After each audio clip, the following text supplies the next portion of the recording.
என் அன்பு சொந்தங்கள், என் அருமை பெற்றோர்கள், என் உயிரினுமினிய என் தம்பி தங்கைகள், இந்த தேர்தலை எப்போதும் போல ஒரு தேர்தல் போல 5 ஆண்டுக்கு ஒருமுறை வருவதுதானே என்று இருந்து வாக்கை செலுத்தி காசை வாங்கி கொண்டு வாக்கை செலுத்தி கடந்து போகாதீர்கள்.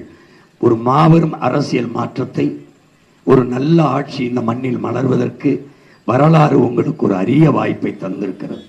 நீங்கள் ஏப்ரல் 23ஆம் தேதி வாக்கை செலுத்த போகிற போது, அந்த வாக்கை செலுத்துவதற்கு முன்பு உங்கள் குழந்தைகளின், உங்கள் பிள்ளைகளின் முகத்தை பார்த்து பிறகு வாக்கு செலுத்த போங்கள்.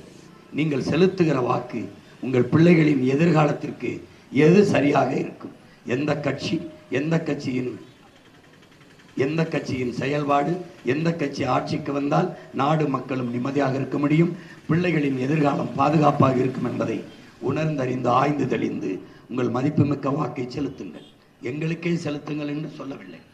யார் எடுத்து வைக்கிற கருத்து சரியா இருக்கும், யார் கையில் நாடு இருந்தால் சரியா இருக்கும். ஏற்கனவே ஐயா கருணாநிதி அவர்கள் கையில் 25 ஆண்டுகள் இருந்துட்டது, அம்மா ஜெயலலிதா கையில் 20 ஆண்டுகள், ஐயா எடப்பாடி கையில் 4.5 ஆண்டுகள், ஐயா ஸ்டாலின் கையில் 5 ஆண்டுகள். எல்லார் ஆட்சியிலும் வாழ்ந்து பார்த்துவிட்டீர்கள். என்ன மாற்றம் கண்டீர்கள்? 1000 ரூபாய் இருந்து 2000க்கு வந்திருக்கிறீர்கள். ஓட்டுக்கு 500 2000க்கு வளர்ந்திருக்கிறீர்கள். வேற என்ன கண்டிருக்கிறீர்கள்?